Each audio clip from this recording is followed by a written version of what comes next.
We've got evacuation suspended in Aleppo.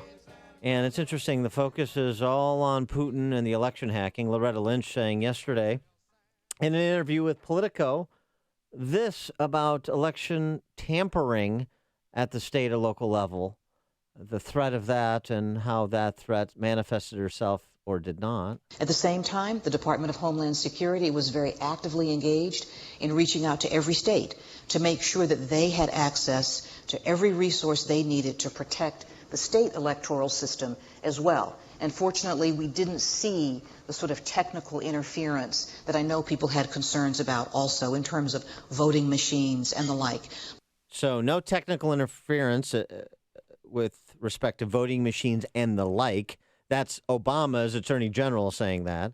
So there was no discernible compromising of the actual voting or vote tabulation, according to Obama's attorney general. And then Judge Napolitano was on Fox and Friends talking about hacking versus leaking, the difference that seems to be lost on the left. So when Donald Trump says the Russians did not hack Mrs.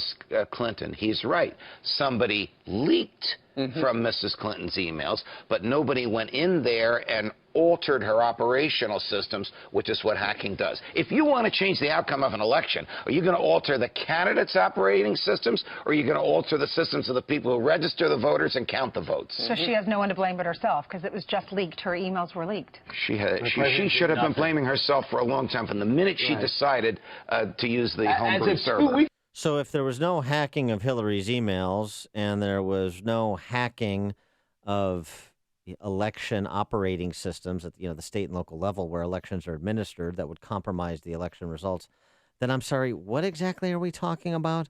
Let's put that question to our friend Cliff May. He is the president of the Foundation for the Defense of Democracies, and he's also a foreign affairs columnist for the Washington Times. Cliff, thanks for joining us. Appreciate it.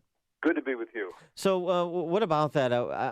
What is it exactly we're supposed to be up in arms about with respect to Putin and Russia, given that we suspect that they're trying to hack into and create mischief in America as a matter of course on a daily basis?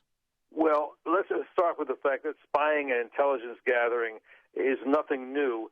It's being done more often nowadays by cyber means.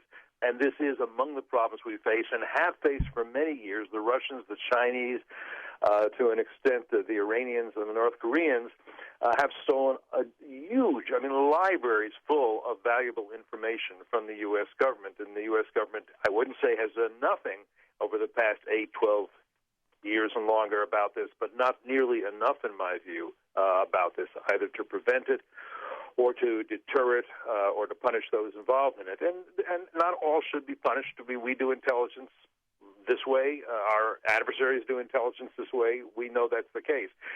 To believe that right now it's a crisis because information was stolen from the DNC or from Mr. Podesta or others and revealed to the public because who probably had a right to know it if the news media was looking harder, that's questionable.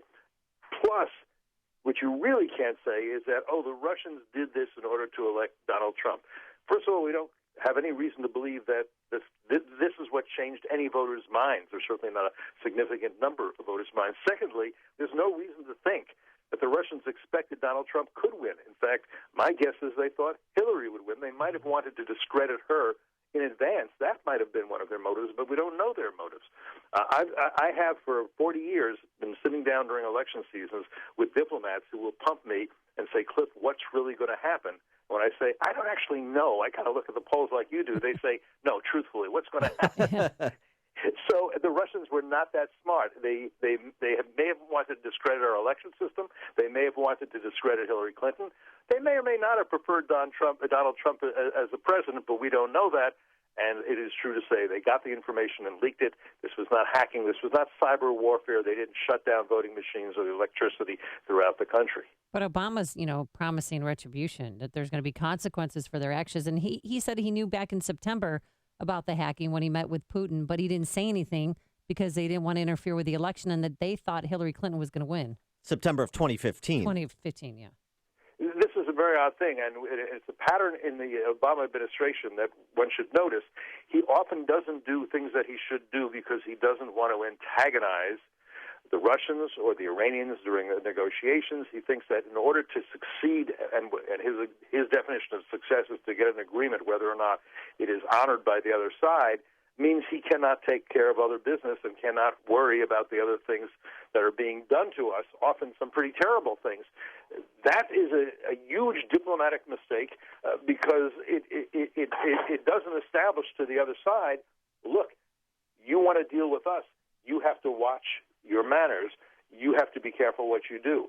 So we have genocide in Syria today, more than 400,000 dead, maybe 11 million refugees, in large part because for Obama to have tried to prevent this would have antagonized the Iranians with whom he was negotiating a deal, and that deal is about as bad a deal as you can imagine in my view. I know others don't think so, but I say that deal does not do what Obama says it does. It at most delays Iran's pursuit of nuclear weapons for a few years while it develops other dangerous capabilities as well. Sticking on, or I should say, going back to Russia, I guess Russia's pronounced role in the Middle East makes this relevant as well. But the selection of Rex Tillerson, or as I have now termed him in popularism, Rexon, the selection of him as Secretary of State, a bit of a outlier pick, but one that's being received well in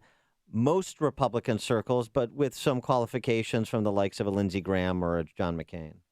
Exactly. It is a creative and intriguing choice for a number of reasons. One, here's a guy who has met with world leaders practically everywhere. He also has achieved some interesting things. Russia is a particularly difficult environment for businessmen to work in and succeed in.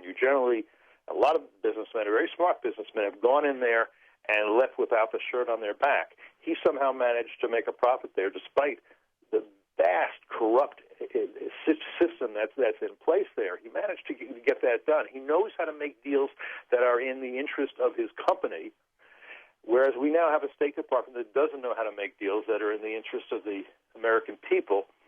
For all these reasons, it's a very interesting choice. I want to listen to him during the confirmation hearings. I don't know what his policy choices are.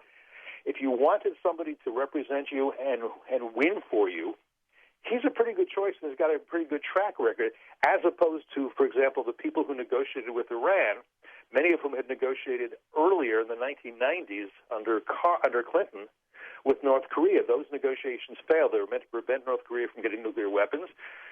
President Clinton announced that they had succeeded, that North Korea would not get nuclear weapons. Today, North Korea has nuclear weapons, and missiles, longer and longer range, pretty soon can hit the United States, can already hit places like Hawaii. I think the same people negotiated a similar failed agreement with Iran. We need better negotiators. There's no question about it. And here's one who we know to be world class. So I'm willing to give him a hearing. All right. He is Cliff May, president of the Foundation for the Defense of Democracies and a foreign affairs columnist for the Washington Times. Cliff, thanks as always for joining us. Appreciate it. My pleasure. And he joined us on our turnkey.pro answer line.